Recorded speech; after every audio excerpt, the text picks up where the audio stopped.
Hey tea heads, this is Don from Mayleaf. Welcome to another episode of our Truth or Teabags series. In this series, I ask any question that you may have for me regarding tea and the tea business. And if I swerve the question, then I have to drink the dreaded tea bag. And I have leftovers from last time. So this is actually part two, because the last Truth or Teabag session, you sent so many questions. I couldn't get through them all. So I've got a lot of questions to go through today, and this was left over from last time. This is a black tea scented with peach, and it's got all of those nondescript, bizarre little weird white flecks and strange odds and ends in there, which clearly is not related to tea. It smells god awful, very, very artificial. And then I've got here, just to sort of ease me out if I need to go for a second one, this is a Darjeeling. Doesn't smell very good, smells like dusty tea, but a Darjeeling second flush tea bag. So those two are locked and loaded, ready to go. And I have here some amethyst gabba. This is what I'm going to be drinking on today. So I've gone for a dark tea. It's getting chilly in the UK, and I felt like I needed a tea that was going to just warm me up and also has some longevity, because as you can see, quite a few questions to go through here, and we're going to dive straight in. But let me, amethyst gabba. If you've not tried it, it is a bit of a wild one. Think fudge and tarmac, but I absolutely adore it for its bizarreness, and there are some times that only amethyst will do. And I've got this new double-walled Gongdao Bay that we're thinking of getting in. Let me know your thoughts on that. Right, let's dive straight in. I haven't prepared these. This is just literally moving on from the last session.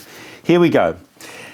Starting off with a nice easy one. How do you store pu'er cakes? So this should be an entire video in itself. But let's try to break it down. I think you've got to make a decision as to whether or not you are going for a very controlled approach, in which case you'll be putting your cakes in foil or mylar bags, and you would be looking at the humidity reading. So you can buy very, very, very inexpensive little humidity readers, and you can sort of judge the humidity. Humidity is the big key part here. Obviously you want to keep it away from smells, and you want to keep it out of direct sunlight. But really, when you're sort of looking at temperature, airflow and humidity, I would say temperature and humidity are very much, they sort of affect each other, but those two are the ones that you really need to watch out for. Airflow, not such a big deal. Obviously, letting some air in every now and again is a good thing. But humidity depends how fast you want the aging to go. And I would recommend sort of between 55 and 75% relative humidity. And so if you wanted to go for the controlled approach, then you'd be keeping the teas in room temperature, maybe even a bit warmer, sort of 20 to 25, 30 degrees. Some people like to heat up their storage area, and that will obviously boost the activity in the tea. So, but most of the time you're dealing with sort of room temperature, 20 to 25 degrees Celsius, and you're looking at sort of humidities of around 55 to 75% humidity. You can get those Boveda humidity packs. Probably other brands exist as well, and you can stick them into the mylar bags, and you can seal the mylar bag, and that way you know the humidity is going to be kept at that level. So that's the very controlled way of doing it. But if you've got, more than 1,000 cakes like I do, you can't. I'm not going to start putting every cake into a mylar bag. So I tend to just have good humidity readings. I check, and as long as it's sort of between 55 and 65, I'm happy. I leave it, and again, away from smells, odors, and anything that's going to affect the aromatics of the tea. And you don't want too much airflow, which is going to potentially affect the taste as well. Just enough. I also think that storing pu'er teas together is a good thing. cakes together, they tend to age better as a group rather than separately. So I would go for either a controlled approach if you really wanted to be very, very detailed, and if you are living in a very dry environment as well. And that would mean that you've got a limited number of cakes. You're going to wrap them all up. You're going to put Boveda packs in, and you're just going to keep an eye on the temperature, etc. But if you've got a lot of cakes, then I would say just sort of keep an eye on the humidity. You can put little bowls of water out if you feel like you want to boost the humidity, and then sort of just keep them together, packed up quite close together, away from odors, and as long as your humidity is not going below sort of 60%, 55 at the very, very bottom limit, then you should be okay. And if it's lower than that, it's just not going to be aging very fast, and you might be stalling the process in general. But this is really a whole other video. So that's just sort of the bare bones of it. All right, do you drink coffee? How often do you enjoy it? And a final one, what kind of shirts are you into? I've mentioned this before. I do drink coffee, usually sort of once a month or so, not very often. I do enjoy it. I don't think it has the same level of complexity and breadth of flavor that tea does. I'm sure a lot of people who love their coffee will be arguing with me on that, but that's my opinion. I enjoy it though, and I enjoy teasing out the flavors of it, and I enjoy tasting the differences between the different coffee beans. What kind of shirts are you into? I'm really actually, as you can see, I tend to just wear one brand. This, I think you pronounce it Fairer brand. And not sponsored, although Farah, if you're watching, I'm happy to receive some more shirts. But I like these shirts, but I don't know, I don't spend much time dealing with clothes. In fact, recently, late night, I don't know, a couple of months ago, I thought, I really want to get some new clothes because I definitely need a new wardrobe. And I was looking around for brands that sort of met the target of, because I used to wear a lot of streetwear, like, I was a Stussy boy a long time ago, that kind of thing. I was thinking, is there any sort of, modern or older aged equivalent of that where you're not looking like, you're trying to pull off, clothes that, I don't know, a 20-year-old would wear, but it still has that style. If you know any brands, let me know, because I couldn't find any. This is very late, but if you're reading it, will Ayana speak French or Chinese? She's being spoken to in French, and she speaks in French to us. Chinese, we're planning to incorporate that into her education very shortly. Melanie says, what are the differences between kombucha made with tea brewed with the Western way and kombucha brewed Gongfu style? In regards to its final flavor, have you ever tried making a batch with tea from multiple infusions? If yes, how did it taste? So, yes, I have tried making booch with the Western way and the Gongfu way. I think the Gongfu way definitely produces better booch. So, in other words, brewing larger leaf to water ratio and brewing multiple infusions. So, sort of doing and then mixing the infusions. So, brewing an infusion, mixing it with the next infusion, with the next infusion. So you get this essentially you're getting the Gongfu session all wrapped up, mixed up into one batch, and then brewing your kombucha or fermenting your kombucha with that as your base.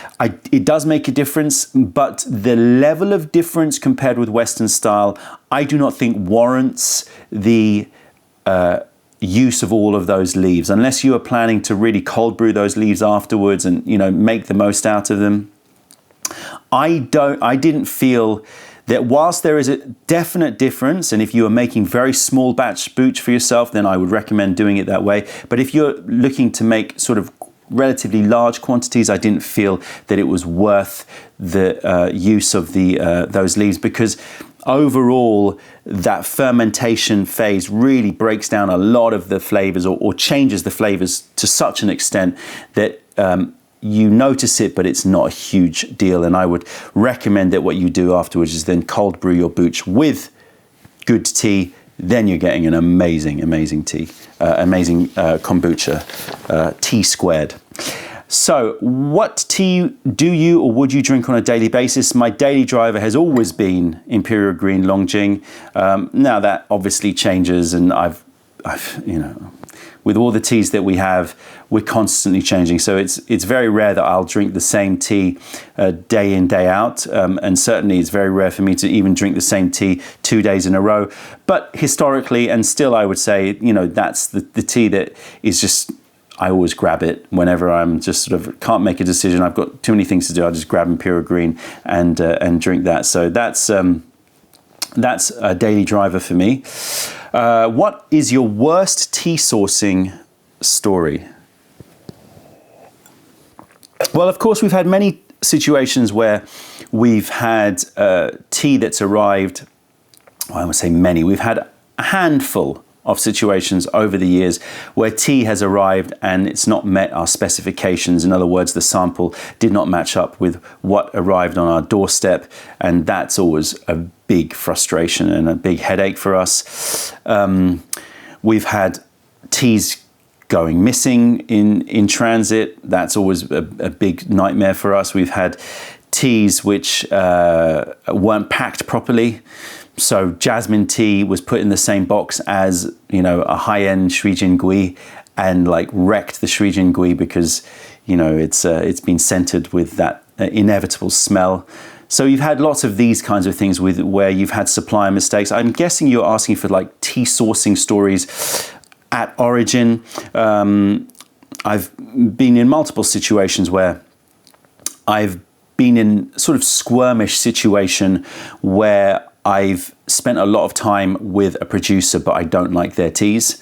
And that's always a difficult one to get yourself out of, because, you know, you might spend 2 days with a producer and they've taught you everything, and they've spent time and hospitality and all of this, you know, you feel like you really owe them, but ultimately I didn't like the tea that was being produced, so therefore I'm not going to buy it, and that's always very difficult. I've been left in the lurch many times where, for example, when we went to source Phoenix Oolong Dansong teas, we're meeting people who are scouts who are going to drive us around, and we realized after about half a day that these scouts pretty much had aligned themselves to specific producers and farmers, and we wanted to go and taste other teas, or we were interested in walking around maybe Phoenix Village or walking around Wudong Mountain.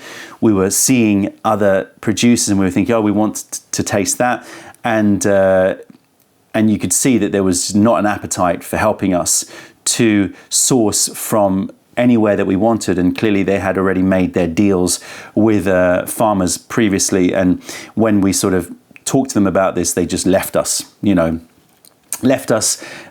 in Phoenix Village, and it worked out fine because in the end we managed to find, you know, some producers that we loved, and, you know, it's okay. But that's happened a few times where you're sort of left in the lurch. And the worst time, the most sort of shameful, I think, experience, not in terms of shame for us, but shame for the producer, I think, has been documented in that Gushu video. If you look for a video, I think it's called Tea Hunting in China, you'll see what happened there, where, you know, we had done all the prior arrangement, you know, via email and via WeChat, and we were going to visit this producer's Gushu forest, and, you know, we'd already tasted his teas. We already knew that we loved them, but we wanted to shoot video there. And then when we arrived, after, you know, bringing all of our gear and, you know, transporting ourselves and interpreters, etc., there, we were told on day one that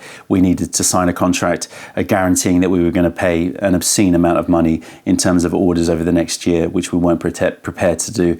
And so that was a very hard situation. But again, it worked out well, and we met some farmers, as you'll see in that video, and we found some immaculate tea, and some more of their tea is actually coming this year.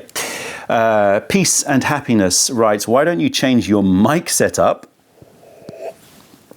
so that you don't have to shout in your videos? Well, I could bring the mic here and I could speak in low, soft, dulcet tones if you prefer. But that's just the way I speak. So I'm sorry, it's not about the mic setup. It's just I'm generally quite a loud person. And for those of you who ask whether, you know, why I've had this comment a few times where they say, oh, stop moving your hands. You use your hands a lot when you speak. Well, I've just found out that I'm 29% Italian. So 29% Italian, you know, I speak with my hands. So I now have a genetic reasoning for it. Right, Chris Smith says, who is your least liked tea producer? I'm assuming that you're talking about people that we purchase our tea from. I'm not going to name any names. We've had falling outs with tea producers before, not big falling outs. You know, we tend to leave things in a relatively amicable state.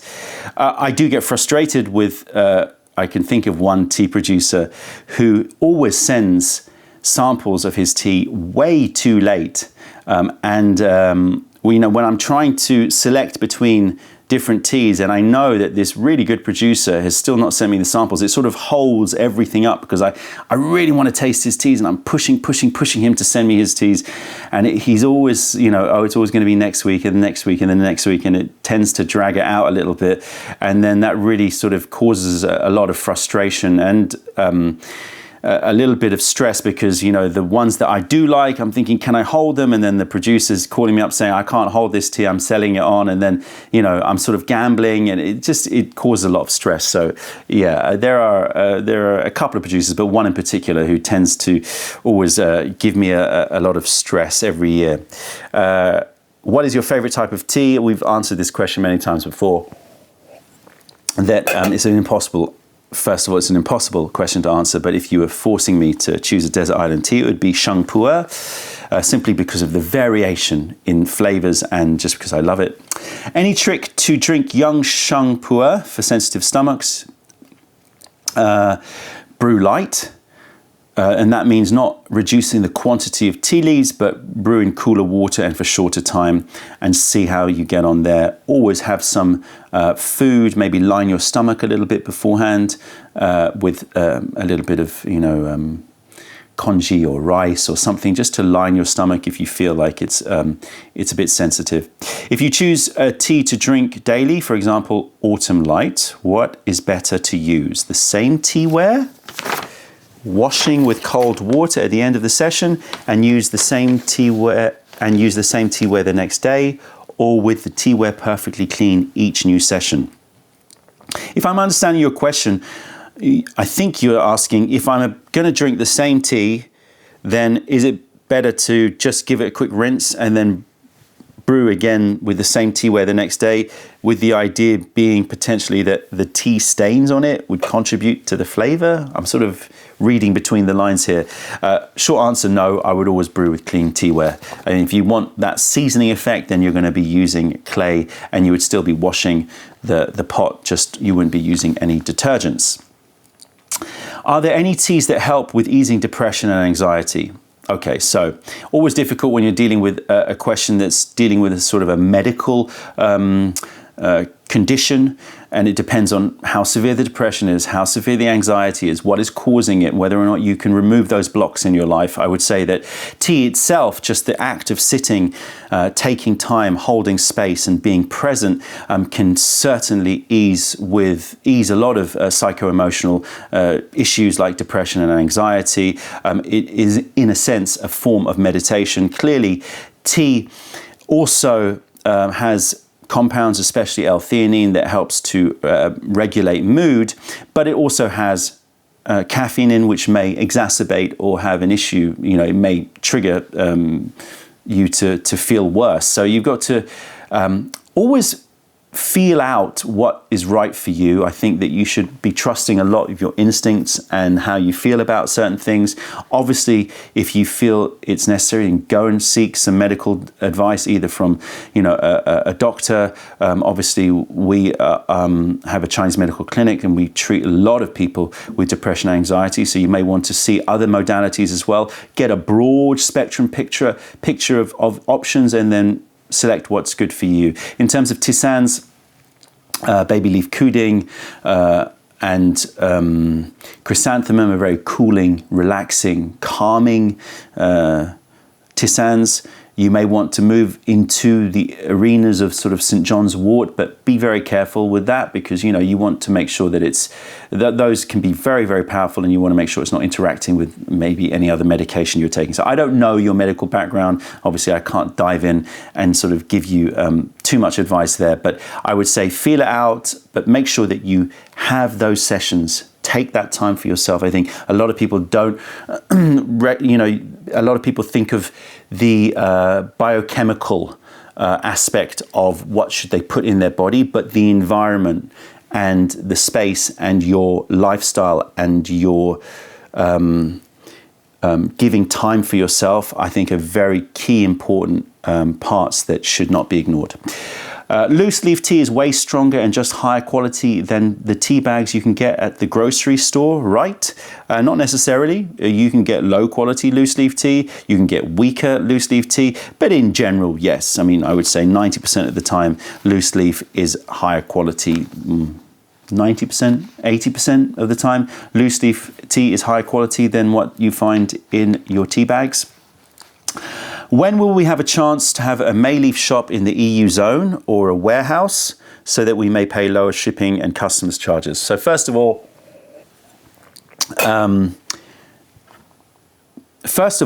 if we set up a warehouse in the EU, the amount of expense that we would have to go through in order to do that, talking about setting up a business, hiring new staff, having the property, renting a property, renting all the equipment, doing, you know, the entire setup from zero would mean that customers would be paying much more overall for their tea because we would have to recoup those costs somehow. So it doesn't stand to reason that opening a warehouse in the EU zone, you know, we're not that big a company. If we were a huge sort of company that, you know, could afford, that we knew that the market potential was so big that it would be worthwhile, then yeah, fair enough. But we're not such a big company that we can do that. So that logic doesn't, I know it sort of seems to make sense, but it doesn't actually play out.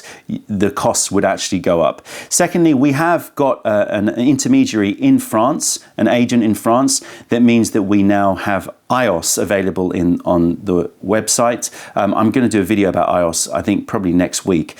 But for quick shortcut is iOS allows you to essentially buy tea at sort of a similar process to how it was previous to Brexit. You pay the charges, you pay the taxes to us, and we pay the French authorities and through our agents, and the French authorities then distribute it to the EU member states.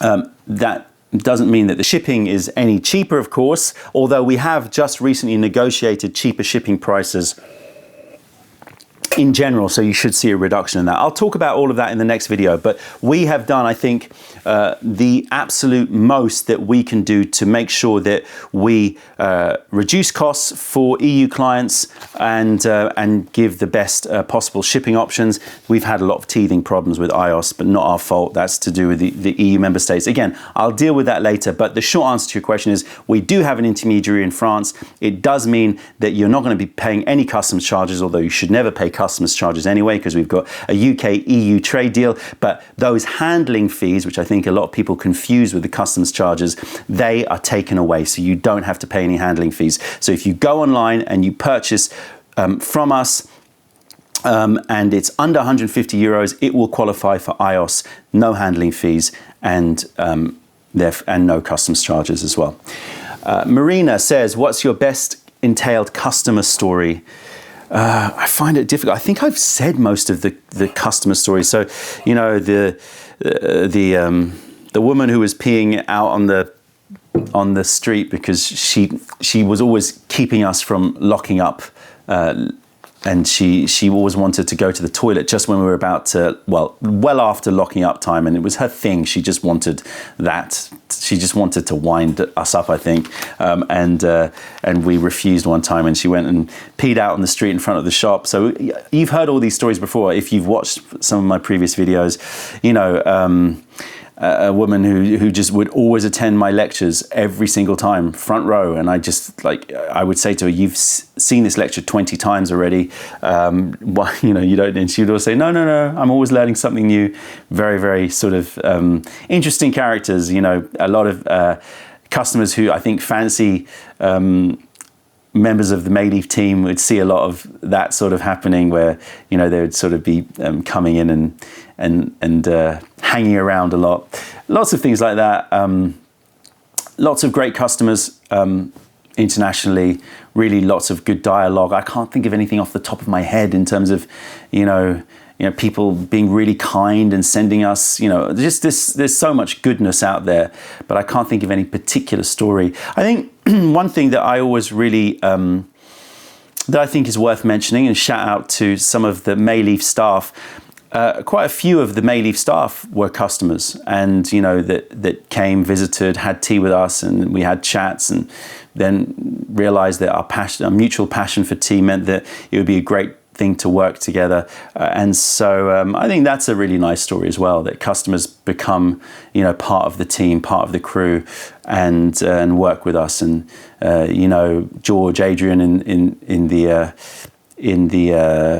the tea house, and Evgeny, who helps to work behind the scenes, working really hard on all of the postage situation, and trying to help you get your teas. I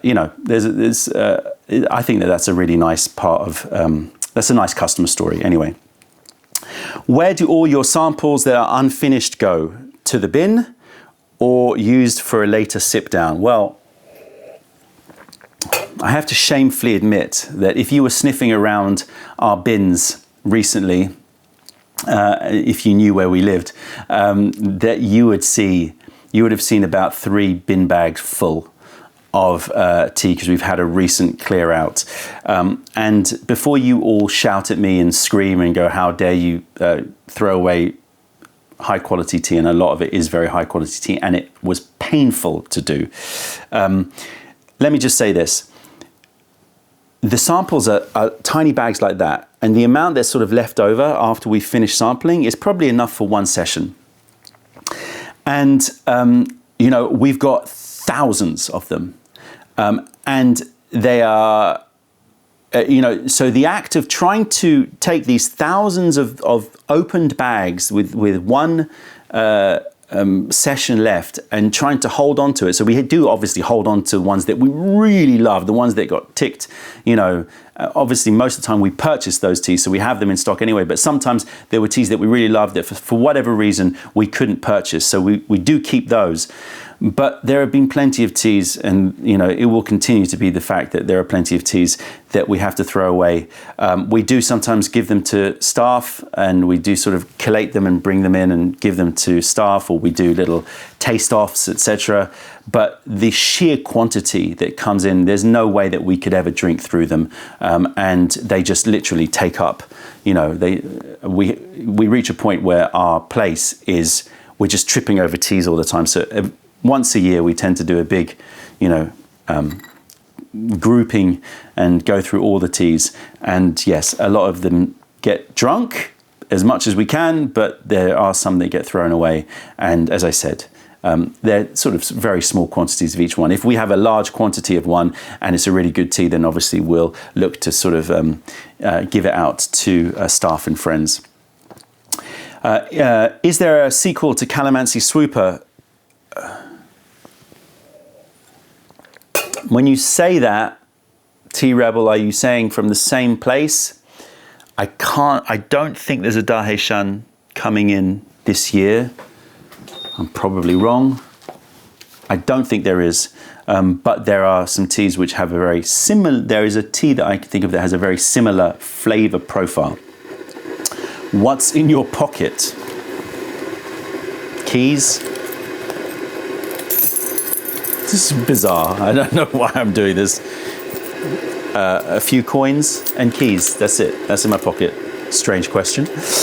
When is Jade Star 6 coming? The conspiracy of Jade Star 6. Do we have it? Do we not have it? The short answer to your question is I don't know. And that's not me avoiding the question. That's me genuinely not knowing when it's coming. How much of the tea you buy do you allocate for yourself? If it's a loose leaf tea that's a sort of fresh tea, like when I say fresh, like something that should be not stored and aged, then we don't usually keep much, you know, a sort of 1 pouch worth. So sort of 100 to 200 grams we'll hold on to, because, you know, there's no point just filling our cupboards unless we know we're going to drink it. In terms of teas that are going to age, like cakes, we'll usually keep about 20 cakes for ourselves. So, yeah, it's 20 cakes usually. And teas that like are loose that are going to age, we might keep a couple of pouches or a few pouches. So that's what we allocate for ourselves. What are your roasting parameters for the roasted shu and shangpuer? Okay, well done. You were always going to get me, I knew that. I am definitely not answering that question. That took way too long and far too many experiments to just reveal. So here we go. Oh, I don't have a cup. I don't have a cup. I don't have a cup. I'll just drink out of the flute brewer. How about that? Okay, I'm gonna let this brew nice and strong. Nondescript. Awful. Oh, what does that remind me of? What does that remind me of? It reminds me of a swimming pool for some reason. No, it reminds me of those little blocks that you see in urinals, you know? If you're of the male persuasion, then, you know, you probably peed in a urinal before, and you play that little game where you can move them around. So, yeah, it reminds me of some sort of chemical urinal block, or like vaguely a sort of a swimming pool disinfectant kind of smell, and then obviously a load of peach, a little bit of chamomile, bizarrely.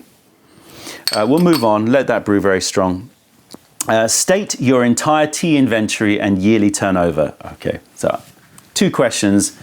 Well done. I would never be able to state my entire tea inventory, so that's not really a fair question. That would be impossible off the top of my head. Yearly turnover, yeah, not going to answer that question. So I'm going to have a double sipper for you, Tea Rebel. Right. Ooh.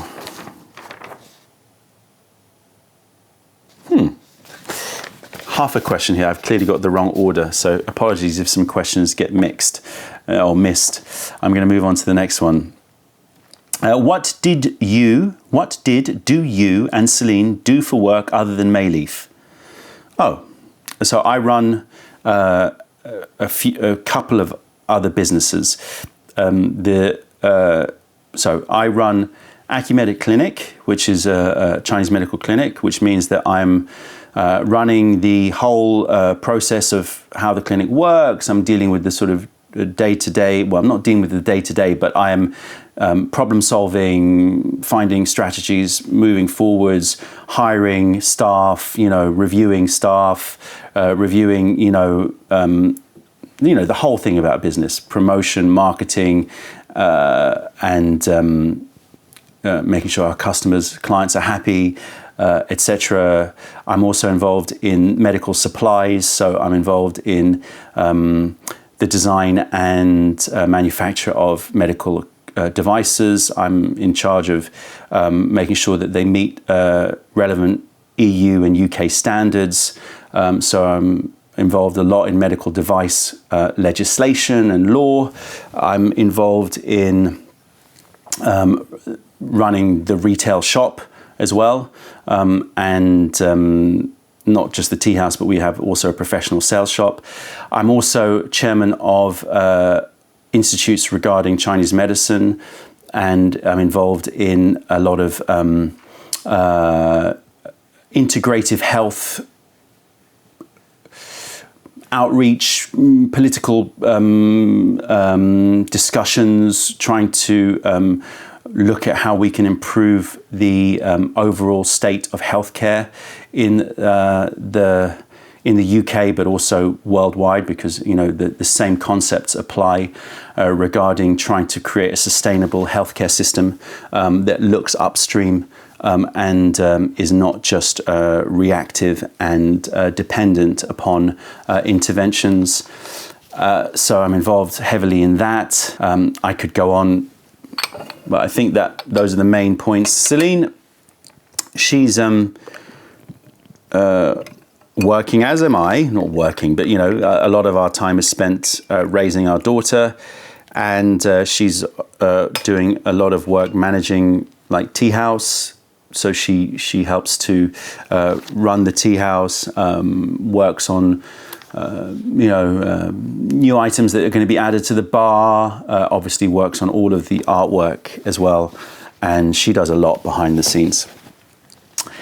There isn't a nice way to put this. Don, you're pretty controversial among the online community. What would you say to people who think you're a fraud, hype monger, shady businessman? I love your ideas, and I don't think your products are low quality, overpriced, which is what a lot of people say. I don't understand why people think these things. What would you say to these people? I don't really want to cover this again. I've dealt with it in the last two videos that I've done in terms of truth or tea bags. Apologies, Ronan, if you didn't catch them, but you can see them in the last one. It's sort of a theme that is ongoing. Short thing to say is, if you have an opinion about me, that's your opinion, and it's fine. And I am very happy with the products that I source and the way that I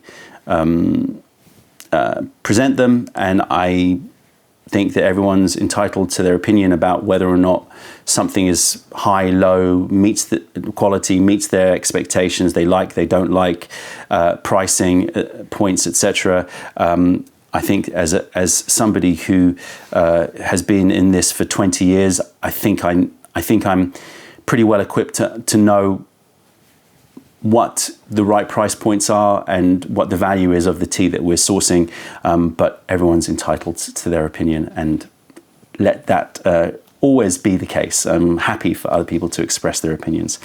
How can you train your brain to recognize the subtle nuances of tea? Big question here. Yeah, I don't have a cup, and I'm not going to pollute this cup, so I'm just going to be drinking from here. So let's try to tease out the subtle nuances of this tea.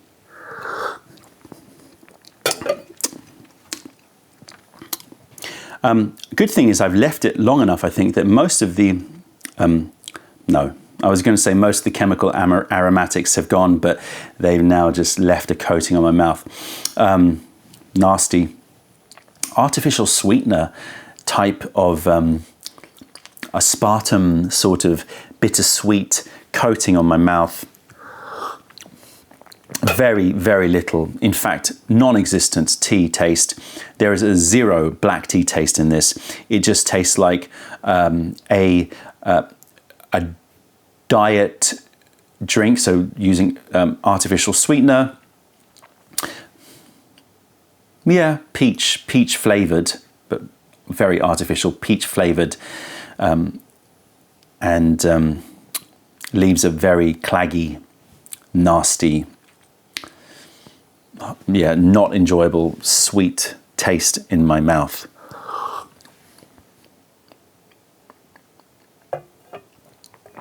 Nothing very offensive in terms of the taste. In fact, it has no taste at all.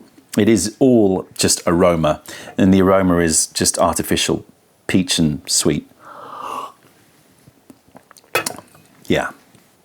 I'll keep drinking it because I know I missed a couple of questions, but it's just, why would anyone want to drink this? If you're going to drink this, then you might as well just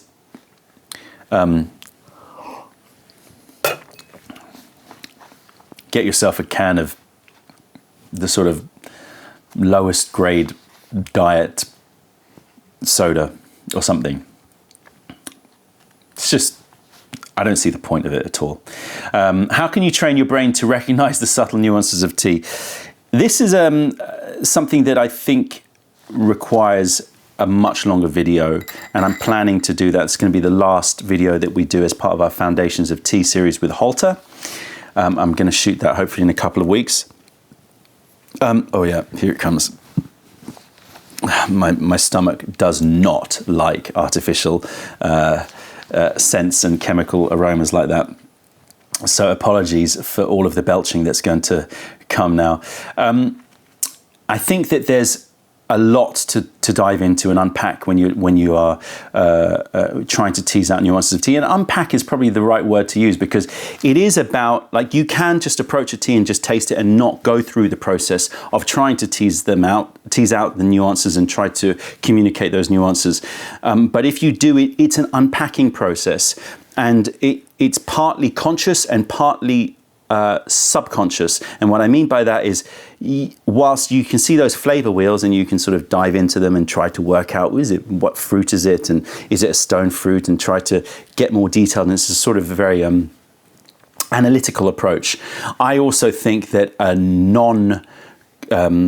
sort of free thinking approach is also necessary to really get something that is linked to a very clear memory for you. And so I like to engage my mind and then not engage my mind, and sort of go back and forth between the two. I think if you just focus on an analytical approach, you're going to pretty much get the same flavor notes, or you're going to get very similar flavor notes. Whereas if you allow the full breadth and the full landscape of your memory to be available to you through just no thought, it actually allows you to just come up with memories that relate to that tea. And then you just have to have the confidence to say them and, deal with the consequences in terms of people thinking, wow, what a load of pretentious nonsense that is. But that's obviously, again, just, I don't care about that. That's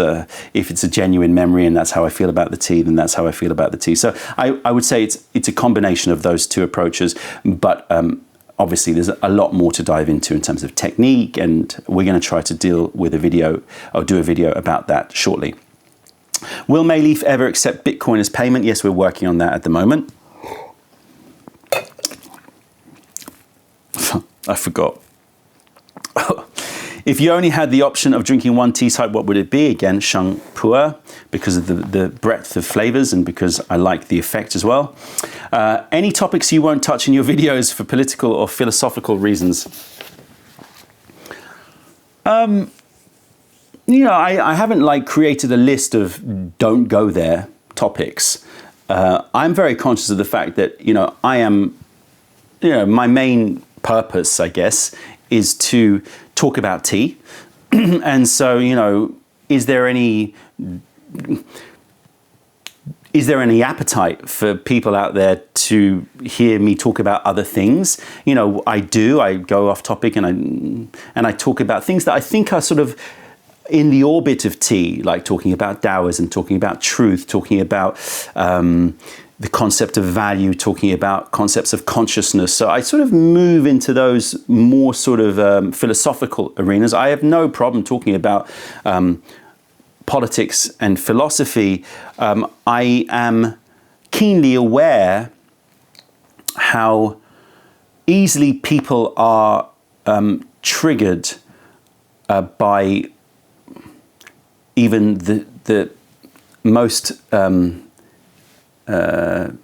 seemingly small phrases, and assumptions can be made very quickly about assigning a tribe to a certain person, or assigning a sort of a caricature of a certain person because they've said one thing or they've not said one thing. And I'm sort of, I don't really like that part of what's happening in the world these days. I think that really, everyone should be allowed to express themselves, and there should be enough time to get to know and really understand the context behind things before judgments are made and before you are sort of assigning them to a tick box or a cross or angel or demon. And so I'm very consciously aware that if I do a video that's related to an area where I think that could be the case, that I have to know that I'm gonna be able to bring enough context in to make sure that it's a rounded piece, because I know how susceptible anybody is to very quick knee-jerk judgments about them. So yes, I'm cautious, but there's no topic that I feel that I wouldn't do a video about, apart from the fact that I don't think that necessarily you want me to do a video about, I don't know, like, you know, the state of the politics in any particular country, or the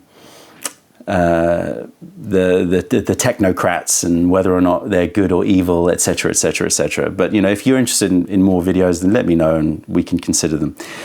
Thoughts on Chinese tea eggs? What types of tea are suitable? Yeah, I like Chinese tea eggs. I did a video a long time ago about this. It might still be on YouTube, maybe not. What did I do? I used a black tea combined with, no, I used, oh, I'm trying to recall. I think I did a couple of oolongs. I think I did a yencha and a renshen oolong. So the licorice sweetness of the renshen oolong, River High, with the roasty, toasty, slightly fruity notes of a yencha, I think worked very well for the Chinese tea egg. I also did a sous vide Chinese tea egg. So instead of, so basically putting it, the egg with the tea, vacuum sealing, putting it in a water bath. Sorry. Yeah, can I stop drinking that now?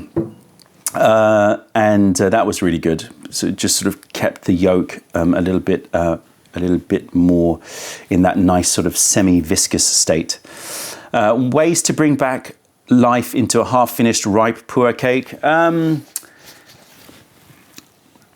Break it up. Maybe add a bit of humidity to it through those Boveda packs. Those can help. A lot of I find the issues with tea cakes that feel like they've lost their verve is either that they're in a sort of stall phase in their aging process, but with ripe teas that's less of the case, or I think that they've dried out too much and they need a little bit of a humidity boost. But you can't just sort of put the humidity pack and then think the next day it's going to be okay. It needs to be left for a period of time. And if you break up the cake, then that process is quicker. Thoughts on double-walled glass gongda base? Hey, perfect timing. They keep the tea warm longer. Check. But I've been trouble finding one of the right size or with a cleaner pour. Well, why don't we try this one out? So I'll show you what this one's like.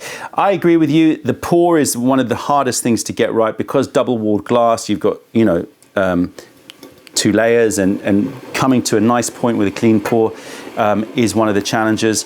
This size is quite big, but I quite like it because I quite like having gongda bays that the tea doesn't go right to the top. So I like this one, and we are getting some of these in. Any possibility of being able to get Chenpi unblended or as part of a blend your own tea type box set? Sorry. Wow, that tea is really doing a number on me. Yes.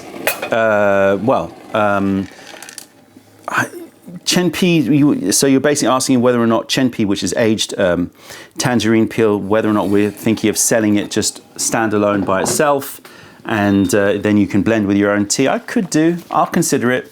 Yeah. Hi there. Since when is it possible to travel, visit, and buy tea directly from farmers in China? Since ever. Well, since I've been doing it, you can do that. What was it like before? You could always do that, as far as I was aware. I've never been in a situation, well, I've never had any problems with buying teas directly from producers and farmers in China. Do you fear that in the future restrictions might make the current way impossible due to changing international relations? Could tea export, for example, get restricted to an exclusive commercial route, let's say passing by Taiwan or Hong Kong, and wholesalers become the only option even for small batch teas? Was importing through wholesalers the only way to get teas until 2000s? Again, I've never had an issue going.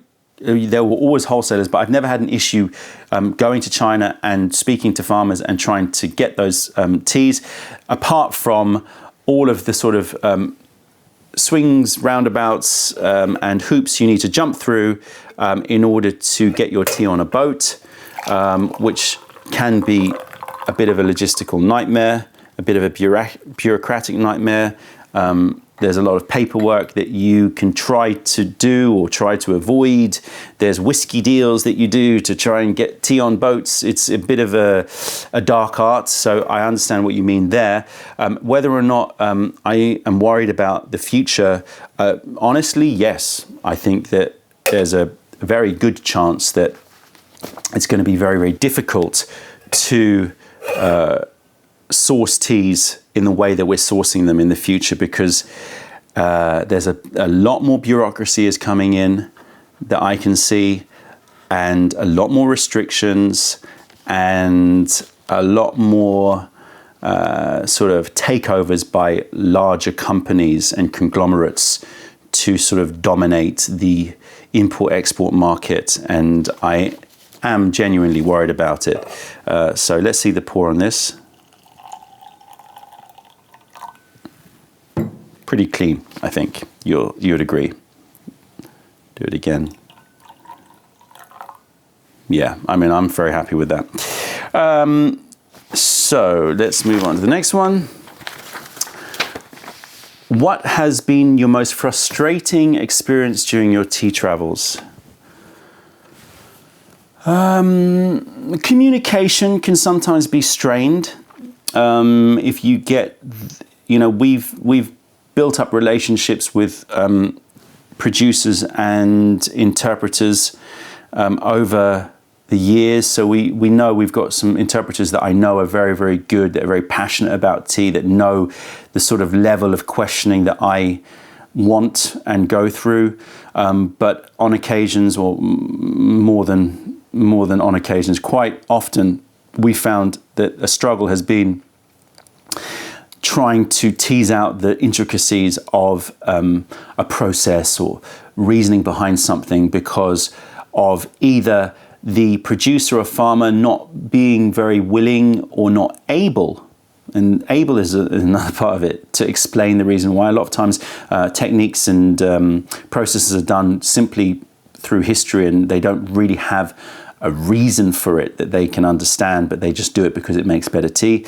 But oftentimes I find that I have found that if you get the wrong interpreter, it can be very, very frustrating, because you're just trying to explain what you want to know, and then so that's one way it somehow gets lost in translation, and then coming back it gets lost, and you end up just sort of tearing your hair out because you feel like you're just talking at cross purposes. So that's one of the things that has been very frustrating in the past. It's much easier now because we've established quite good ties with interpreters, and I've learned now, just pay for interpreters, to the ones that you like, to just pay for their hotels and flights, and just get them to, and pay them to travel with you, because it just makes life a lot easier and you get more out of the trip.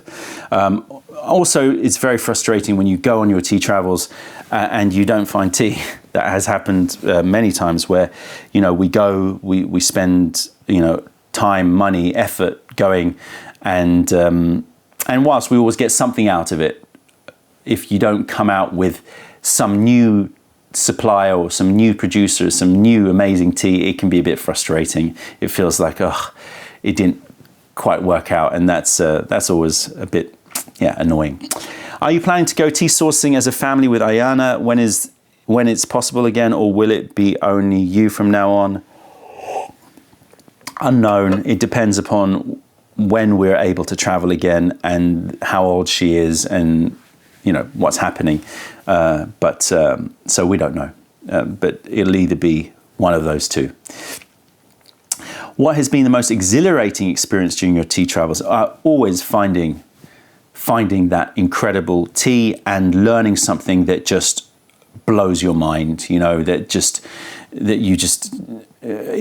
oftentimes it's not something new, but it's like you've always known something, but suddenly there's a piece of information that just unlocks it, and you understand so much around why this process happens, or or about a particular tea. It could be just one little thing that just just ties everything together, and suddenly you get, it's like that eureka moment where you get it. Those are the most exhilarating experiences during the tea travels, and you'll usually see on recent tea trips videos, you'll see that glint in my eye when I've found out something that I really like, that I find amazing, and that's usually the most exhilarating experience. That knowledge is great, because that's just timeless. Once you've found that knowledge, it's with you forever. Is what people call the chi of tea, usually with pu'er, the equivalent of what you call body sensation in a 10-step tasting, or does it transcend this? Is tea drunkenness a necessary part of experiencing said chi? If this is too complex for a Q&A video, will you dedicate a masterclass to this? Okay, so yes, possibly a masterclass on this. And also, I don't want to be seen as the sole arbiter of what chi is. I think that that's a risky line to go down. I can tell you what chi means to me. And so in answer to your question, chi definitely, when we talk about chachi, people are mostly talking about the body sensation, but I do think it transcends a physical sensation, and it moves into psycho-emotional sensation as well, and that's why we talk about tea drunkenness. But tea drunkenness is not a necessary part of exploring chachi, so you don't need to experience tea drunkenness. And a lot of people sort of, I think, falsely equate, oh, it's got good chachi means or it's got strong chachi means it's going to get you tea drunk. It might be that it's a very clear and relaxing feeling that doesn't really sort of align itself necessarily to what most people would consider a drunken state. So chachi generally means the body sensation and the general feel, both psychologically, emotionally, and physically, that comes with drinking a tea. But I do think it even transcends that a little bit as well. And you're starting to talk about things that move a little bit into territory that some people may feel a bit uncomfortable about, because we're talking about qi in Chinese medicine, and the concept of qi, which a lot of people mistakenly, I think, sort of reduce down to some sort of vital energy, some sort of non-substance elixir that is the difference between inanimate and animate. And I think I've thought a lot about this, obviously, with all of the work that I do in Chinese medicine, all the seminars and lectures that I've been to. I've heard a million different definitions of qi, but I think it's not more complicated than that. In fact, it could be more simple than that. Let me put it this way. Usain Bolt used to be fastest man in the world. Probably not anymore. It's been a while since I've followed, but used to be the fastest man in the world. And so what made him the fastest man in the world was a whole group of things, right? It's his genetics, his upbringing, his diet, his training regimen, all these different things, like more than you could sort of list on a bit of paper, because it would be more subtle than that, his psychology, all of those things. And that leads to one concept called ability, his ability. So you could say, does his ability exist? Yes, his ability exists. His ability is clear as day. But where is it? How do you define it? How do you isolate it? You can't. It's much bigger than that. And I think that that's sort of the same with these kinds of concepts like qi. It's more than, it's clearly visible, or it's clearly experienceable, if that's a word, which probably isn't. But it's very hard to isolate and go, oh, it is that. I could do a masterclass on it if you're interested. Again, let me know in the comment section below if you want me to dedicate some time trying to tease out the concept of chi and chachi. Are you going to meddle with time again and have a cake made of a fresh and an aged shung together like pendulum meddler?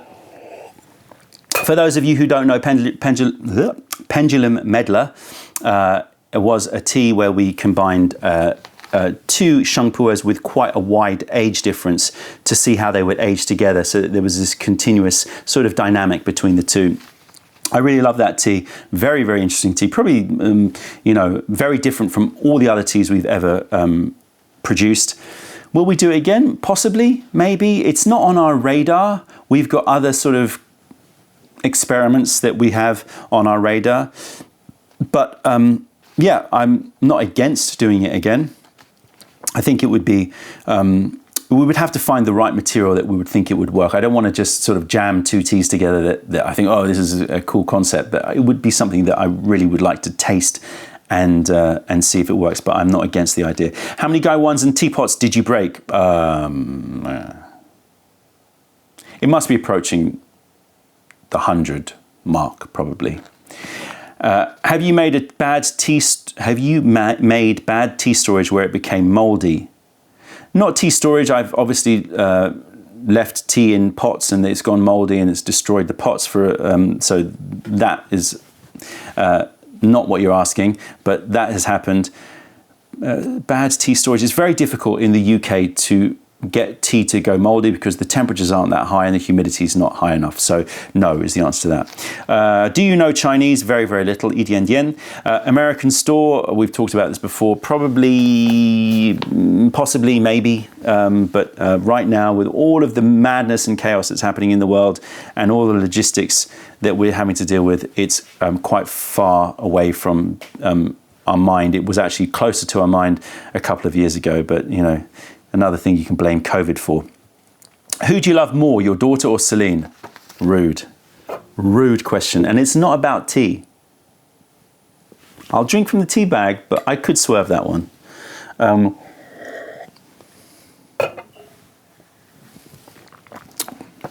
Worse as it gets colder. It tastes actually more concentrated in those chemical aromatics. And yeah, I am tasting, I have in my nose that distinct aroma of walking into a public toilet. Not the pee element, but the disinfectant element. What is dry and wet storage and how does it affect taste? Very short answer to a long question, to a very short answer to what should be a longer answer. Is dry is humidities that are sort of in the sort of 50s to 60s, you know, range, maybe even 65 area. So when I said 55 to 70, that would be considered more dry storage. Wet storage is higher than that. Obviously, the wetter the storage, the faster the aging process, but also the aging process is different, of course, because it's not just about speed. It's not going to get you to the same end result as if you aged it longer for with drier storage. Generally, wet storage has a wetter taste. It has a little bit more of a humid taste. Some people will use the word dank in there. And also, a lot of these wet storage places that are very famous in Hong Kong or in Malaysia, it's not just the humidity. It's also the fact that they are storing lots of cakes together. There's a sort of micro ecosystem in those rooms that is very hard to imitate, and they will produce teas that have a wet storage taste, but that wet storage taste is not just about the humidity. It's also about the microbes in that area and the history of aging tea there just means that it's a unique environment which is very hard to replicate. Who are your suppliers for the good tea? The same suppliers that we source from in order to supply our clients. What are the future plans for the future? Oh, That's a big question with lots of answers. We've got lots of ideas. One of the big frustrations this year has been that so many of ideas that we wanted to push forward have been held back because of COVID, Brexit, and all of the ramifications of that. And so we've had to hold a lot of our plans, but we do have lots of plans, and it would be wrong for me to start to reveal them all to you because, well, I don't know if they're going to come to fruition, and also I don't really want to give the game away. So yeah, I'll drink from this lovely.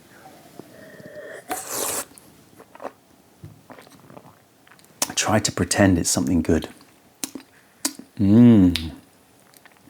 Lovely urinal blocks taste. Can I buy old broken teaware from you guys that you don't use at a discount price? We tend to do this once a year in our warehouse. What we'll do is if there's any little blemishes, we throw away things that are broken, but there might be tiny little blemishes or little chips maybe, but chips we usually throw away as well. And we sort of keep them all. So there's a whole area in our in our warehouse of this sort of what we call B stock. And usually once a year we gather it all together and we do a sale. It's quite a arduous process because you got to like piece them together, you got to count them all, then you've got to like create separate stock codes and put them online, and you know it's a lot of work. So we didn't do it this year because we didn't have enough to make it worthwhile, but we'll possibly do it next year. Shung Belly, I like that name, says, what tea made you fall in love with tea? I've said this before, Tie Guan Yin and Tian Hong were the two teas that really sort of opened my eyes to true tea. Do you relish being the most famous person in the tea world? I don't think that that's true. I'm sure that there are, I don't even know how you would judge who is more famous. We have the largest YouTube channel. Am I the most famous tea person? No, I can't imagine that's true. You know what? I think it would be a lie to say that I don't enjoy it when I go to the tea house and people recognize me and they want to have a chat or want to have a photo. It's nice because you feel like there's this community that's being built, and it sort of gives me a lot of pleasure to see that community building happening. But apart from that, I'm very happy to not be known by anybody. When are you opening a US location? So I've answered that question. No, not in the near future. Why do some of your new white tea cakes are greenish and others are brownish? Flower crane looked like an aged white tea to me. I'm glad you asked this question. Flower crane was a fresh tea. But it does look brown because it is a browned tea. So there's a bit of controversy about this, and I don't think it's necessary for there to be a controversy about this. When you are producing white tea, you can produce it so that it withers and dries in a relatively short period of time with a very little oxidation. Or you could extend that wither time, or increase the humidity, increase the pile depth, lots of different things in order to bring about a little bit more oxidation, bringing it a little bit closer to some of the sort of black tea qualities. And so you get a range. And so you have greener, fresh white teas, and you have medium, sort of, it looks a bit darker, and then you've got more browned fresh white teas. I think the controversy comes if people are selling it as aged tea, which clearly it isn't. It's not aged tea, and that may happen. That's never been something that I've experienced before. Whenever I've approached a producer selling white tea, they will say, "This is I've got greener ones, I've got more brown ones." You know, they not sort of trying to pass it off as an aged tea, because you can taste the difference quite clearly between a browned white tea and an aged white tea. But Flower Crane was more of a browned white tea, and I really like it. It gives it a little caramel sweetness to it. And this year we have another sort of in the series, but it's a green one. So you can see the difference, or you could taste the difference if you pick up this, I'm not going to say the name, but this white tea made from pu'er, traditionally made from trees that are traditionally used for raw pu'er. If you had to choose between tea or your wife, which would go? The tea would go, my wife would win. Have you ever served a cup of bad tea at your tea house? For sure. Have we answered these questions before? Apologies if I'm going through questions that I've answered before, but I seem to recall these ones. When you don't have to source new tea and you can only drink what you want, what type of tea do you drink the most? And if it's pu'er, do you like to stick with one cake or do you drink different ones? I think I've answered these questions before, but quickly, yes, pu'er is probably the one I drink the most, and I will mix it up, you know, with different cakes. Femke asks, Femke, congratulations on your little baba. Killian, welcome to the world, Killian. Femke has just had a little boy, and you're welcome to express your love and congratulations to her in the comments. Are you never afraid that a batch of tea doesn't sell, that you invest in something only to get stuck with it? Yes. It's always a concern. It's not happened. But yes, of course, whenever we buy something, we hope that it's going to be received well and people are going to love it. And so far, so good. Fingers crossed. What are your top 5 favorite dansong cultivars? Oh, okay. Off the top of my head, and in no particular order. Well, you won't be surprised that it's the ones that we stock mostly. Basien, 8 Immortals. I love the rich complexity of that one. Xingren, I think, is a very good one if you get the right Xingren. There's a lot of okay Xingrens, but if you get a good Xingren, almond blossom ones, they are really, really lovely.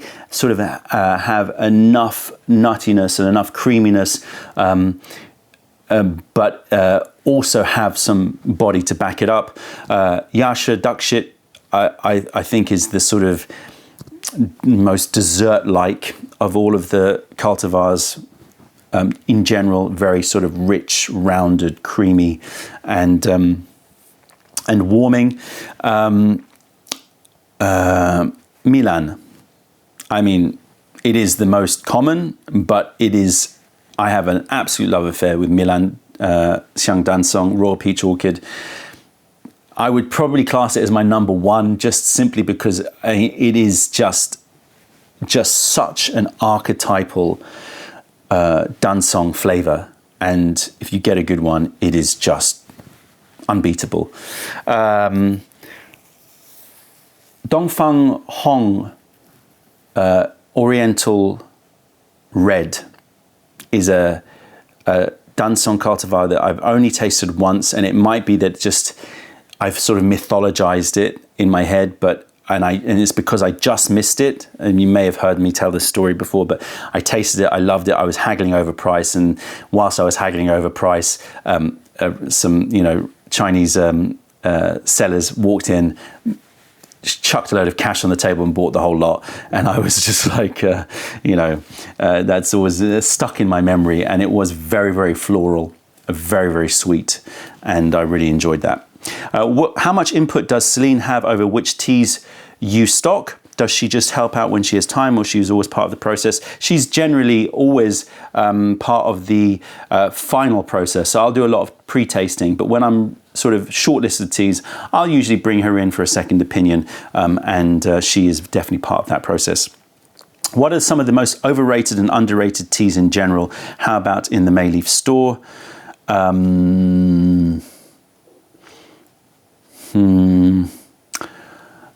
Again, I think I've covered this, and I hope I'm not just going over questions that I've done before.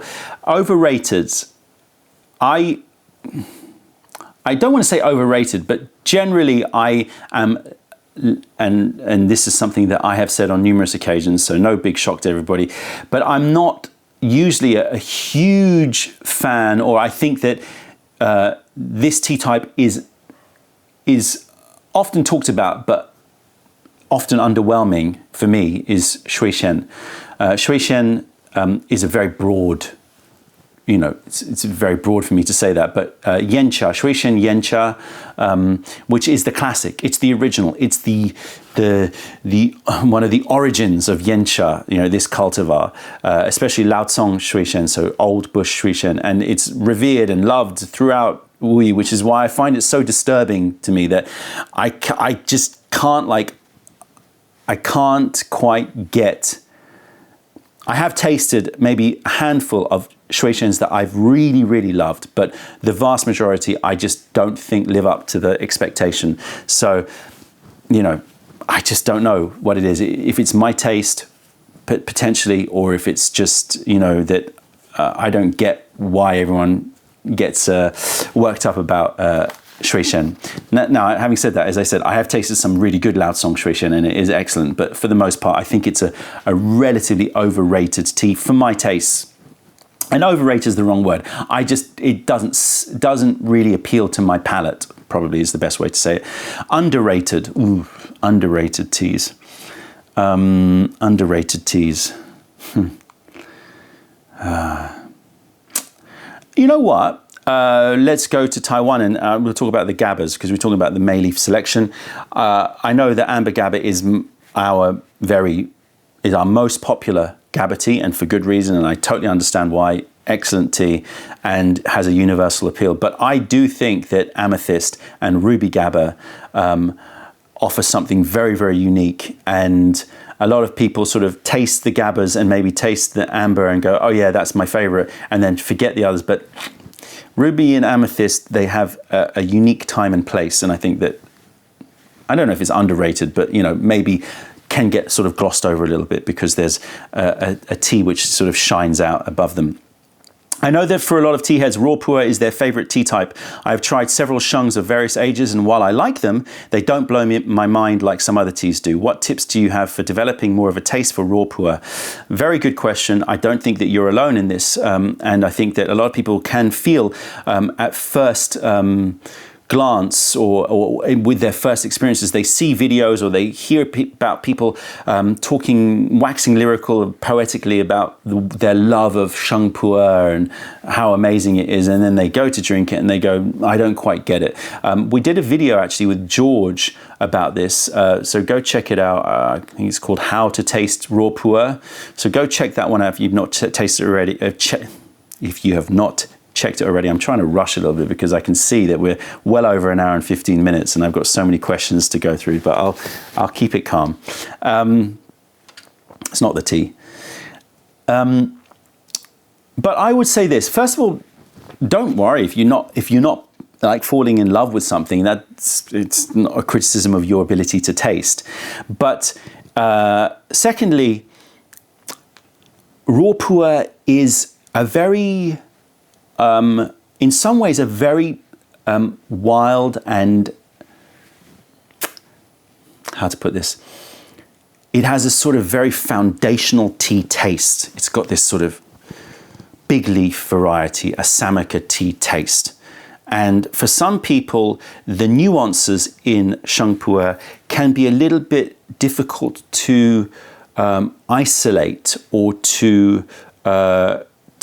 or they don't stand out because of this sort of overall strong foundational tea taste. If you compare that to an oolong tea that has been produced in a way to maximize aromatics in that tea, with sheng pu'er, it's not produced in that way. It's produced to represent terroir more, and terroir is a little bit more subtle. So, but also, the flip side of that is it's a little bit more varied and shifting and changeable, and that's why people like it. So what I would recommend is two sheng pu'ers together and try to understand the difference between them, and that's what we did in this video, because I think by doing that, that's a great way to sort of train your taste and your mind into understanding the differences. By understanding the differences, you can sort of understand the reason why people delight in sheng pu'er. I would do an A/B because if you just drink one and then you sort of wait a month and drink another, it's going to be very hard for you to remember the difference. And because the fact that it's not produced in order to highlight one particular fragrance or, you know, a particular sort of sets of fragrances, it can be harder to get to know Sheng Pu'er without doing ABs. That's what I would recommend. Have you ever experimented with water recipes? Yes, many. And I've got a whole cupboard full of you know, minerals and compounds and chemicals that, you know, I really need to get back involved in that and try to work on some recipes. So yeah, it's on my long list of to-dos, and it keeps on getting moved down as everybody who's yawning at my answer of yes, I'm going to do something about water will testify to. Okay, which piece of teaware from your personal collection is your favorite and has the biggest emotional bond? The Master Wu lantern, MLX Wu lantern, that's our design with Master Wu, and so that has a special place in my heart. I used to drink tea bags and recently switched to Gongfu Brewing. Tea bags made me nauseous quite often. I've never had this with Gongfu Brewing. Which components in tea bags can cause nauseousness, and how does this differ from Gongfu Brewing? It's very difficult for me to answer that question. Near impossible. I don't know the quality of the tea bags. I don't know which tea bags. But you know, just like you, I mean, you can see, like, I react as well to poor quality tea, and it's not necessarily just the scent in it, it's just poor quality tea. My stomach doesn't feel happy. Could it be, you know, what's in the tea, what it's adulterated with, how it was processed? I don't know, but I'm with you on that. A lot of teabag tea makes me nauseous. What are your thoughts on cold brewing? Which teas are best? Done a whole video about this, and then the follow-up question: cold brewing versus flash chilled. I would go for fresher teas, green teas, oolongs that have bright, light, flowery flavors. Black teas, I think, are good as well. They have you can pick up a lot of the high notes. Cold brewing versus flash brewing. As a sort of quick snapshot, cold brewing produces a very bright, very light tea, which shifts and accentuates a certain band of flavors and aromatics in the tea. Flash chilling is more about brewing the entire flavor profile of the tea and then cooling it. So you're getting more of a sort of classic iced tea taste with flash brewing versus cold brewed. Both are great, depending upon what you want to experience. In your experience, how does a silver teapot affect tea? I've done this already. I haven't had enough experience, and I have noted that you can get very strong brews out of a silver teapot, primarily, I think, because of heat retention and whether or not it improves the clarity or the taste of a tea. I have not noticed much of a difference, but again, I defer that to the people who've done more experiments with silver teaware, very, very expensive teaware. I want to know, how many records do you have and what kind of styles are you into nowadays? Could you recommend some nice bangers? I remember you recommended Polo and Pan, and we've been listening to it ever since. How many records do I have? I haven't counted. They're all around me. Tell you what I'll do. I'll take a picture quickly of them so you can see, and but I reckon probably a couple of thousand would be my guess.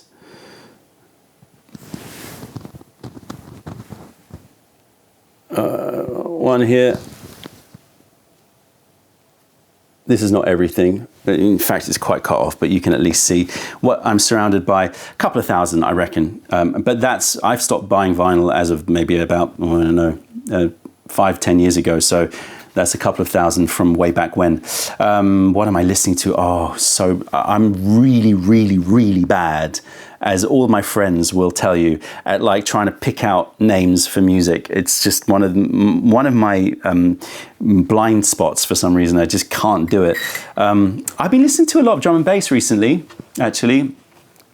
I found that, you know, I'm back in the liquid drum and bass vibe recently. I don't know what it is, but late night I just feel like it just keeps me sort of going and sends me on a little bit of a journey. So liquid drum and bass has been in my life recently. Tokyo Pros, that's just a name that pops up. Foreign Concept is another name that pops up out of my head. But there are plenty others. Oh, a couple of years ago, I was really listening to a lot of Bop, B-O-P. I find he's very creative, and he does various different styles, but you might want to check him out as well. How has Ayana surprised you regarding tea? Surprised me, she's really into aged raw pu'er. I would have thought that it should have been more into sort of, I don't know, simpler stuff, let's say. Which Mayleaf, tisane or medicinal herb do you drink the most? Chrysanthemum, probably. Do you always give the same name to teas even when the year changes? Depends. If the tea is different enough in taste, then I might switch the name. If it's a very famous tea name, like the example you've given, Tielohan, Iron Monk, then I tend to stick to it. So it sort of varies, depending. But mostly it's all about, I want people when they see the tea or when they see the tea name, if they've purchased it before, to sort of know what they're going to get. And if I feel like it's going to be a very different experience, even if it's the same tea type, then I'll usually call it something else. Some D&B producers, well, I've just given you some drum and bass producers. Interesting that those two questions came up so soon after each other. Do you believe that vintage Yixing clay teapots are worth it, or is the clay used now safer and also tastes just as good as the vintage clay? What's your opinion on silver plated teaware? Spoken about that already in terms of the silver. In terms of vintage Yixing clay, again, I would defer to the experts who have spent their life researching vintage Yixing clay and spending the money. I certainly don't do that. I have some friends that are heavy into that, and I have had sessions with them. And do I notice the difference? Yes, there are differences, but it's very hard to know whether or not. There are differences. You could take 10 Yixing clay pots, 5 of them modern, 5 of them, older, and they would all have differences. So knowing whether or not the difference is because of the fact that it's older clay or vintage clay is hard for me to say. I did notice that there are differences between teas that I've tasted, the same tea tasted in our Yixing versus friends' Yixing. But I don't know if it's specifically related to the age or if it's just a different clay. As to whether or not the clay is safer now or not, I would say that's a very difficult thing to say in general as well, because it depends on the quality that you're purchasing now. Obviously, a lot of the original mine clay has gone, but that doesn't mean it's not safe now. But it can mean that producers are looking elsewhere, or they're not having higher quality clay. So it's going to vary. There's going to have been bad vintage clays, and there's bad modern clays or modern teapots made with bad clay. But similarly, you get really high quality either way. Sorry, I know it's a bit of a flip-flop answer there, but I don't think that there is a clear answer to that question. Do you smoke marijuana? I don't smoke marijuana. Don't smoke it. But yes. What things weigh on your mind in your everyday life? What do you think about all day? Wow. Huh. That's a deep question. What things weigh on your mind in your everyday life? Okay. Well, I mean, yeah, of course, the everyday things like, things that I need to do, stresses at work, stresses, in daily life, normal things that everyone goes through. But the things that I think about regularly, the things that are weighing on me, tend to be things that are tend to be my focus on the future of humanity in general. Where is it going? What kind of world is my daughter going to grow up in? Is she going to have the same level of freedom the same level of diversity of opinion, the same level of free thinking that I feel that I'm blessed that I've experienced in my life. I do worry about the state of the world. I do worry about the state. I do worry that there's a lot of division that's being manufactured in the world that's so unnecessary. And because essentially, you know, we all want, and most of us, 99.9% of human beings on the planet want the same thing. We have a consensus. We 99.9% of us, maybe that's being a bit optimistic, but certainly well over 90% of us, you know, want to lead a happy, fulfilled, inspired life, and want others to lead a happy, fulfilled, inspired, and free life. And yet we are sort of, I fear that there's a lot of manipulation going on to divide and conquer. I fear there's a lot of conflict, unnecessary conflict, division, and cancelling of people's opinions. And I don't see that that's progressive. I don't see that that's going to lead to a more enlightened society. And I worry that we are being pitted against each other unnecessarily in order to concentrate power into fewer hands. And so that's something that generally I see as a trend that I'm that worries me, and that weighs on my mind because I think about what's going to be the future. And of course, I am also very concerned about the future in terms of, you know, human rights and, you know, the state of the planet and how things are going to progress.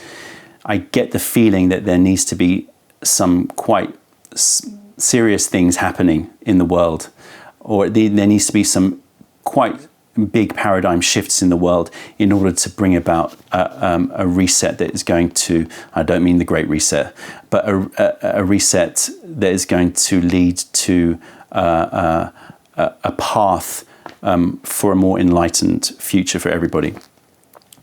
Where did that go? Glad you clarified. Okay, this is just a joke. What do you think was the worst tea you have ever sold? Ooh, good question. It would have been way back when, right at the beginning when I knew nothing about tea. It would have been some very low-grade green tea, probably. I can't recall. I genuinely can't. Oh, I think it was a tea called, I can just remember some names, like Autumn Peak, I think, was the name for a tea that, you know, that was probably a dusty green tea.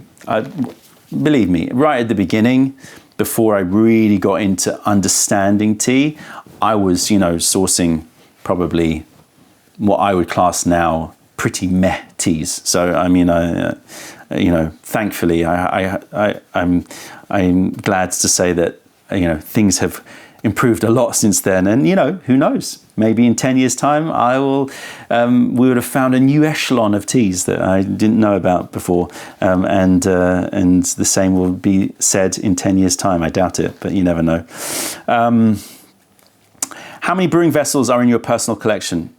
How many cups? Brewing vessels. 100, 250 brewing vessels, cups, around the same. Have you ever experienced, was there a tea you regretted you did not buy for Mayleaf? That dansong that I talked about just before. Have you ever experienced a tea high that reminded you of a drug high? If so, which tea and which drug? As I said before, I think a Lao Banjiang tea, Gushu tea, sent me off on one, saw pink, reminded me a little bit of a sort of MDMA 2CB vibe, you know, or you don't know. Wow, this is getting long. How many do I still have to go through? This is madness. All right, we're gonna have to wrap it up soon because this is just getting crazy. We're gonna answer a few more, just a couple more. Okay, the least and most favorite thing about tea. Least and most favorite thing about tea. Let's break this up. Least and most favorite thing about the sensorial aspects of tea or the tea experience. Favorite is the aftertaste. How it leaves my mouth. I love that. The least favorite, washing up. In terms of generally the tea business, I mean, I've talked a lot about the things that annoy me in tea. I would say logistics is the least favorite thing about tea. Most favorite thing is as I said before, finding that specialty that's just come out of the blue. What are the similarities and differences you've encountered when meeting and working with Japanese and Chinese tea farmers? Interesting question. And there are differences and similarities. The similarities are clear. They tend to be very passionate about tea. They love what they do. They tend to be very friendly, hospitable. And as soon as you show your love of tea and demonstrate it, then there's a sort of kinship that develops. Differences. Chinese are definitely a little bit more guarded about what they tell you. Chinese are a little bit more ambiguous, not necessarily, as I said before, because they want to be ambiguous, but because maybe they don't know. And it's just done that way. The Chinese tend to be a little bit more, there's a lot more variation in the way that they produce. Sorry, that's my phone. I'll just turn that off. Whereas in Japan, more structured, more transparent, more, I would say, can give you sort of a very clear breakdown of exactly what is being done at each stage and why it's being done. So I guess a little bit more analytical in the way that they approach it. Those are sort of the main differences, I would say. Thoughts on Sejak? Like it, Korean tea, a little bit, tends to be a little bit too vegetal for my taste, but I do like it.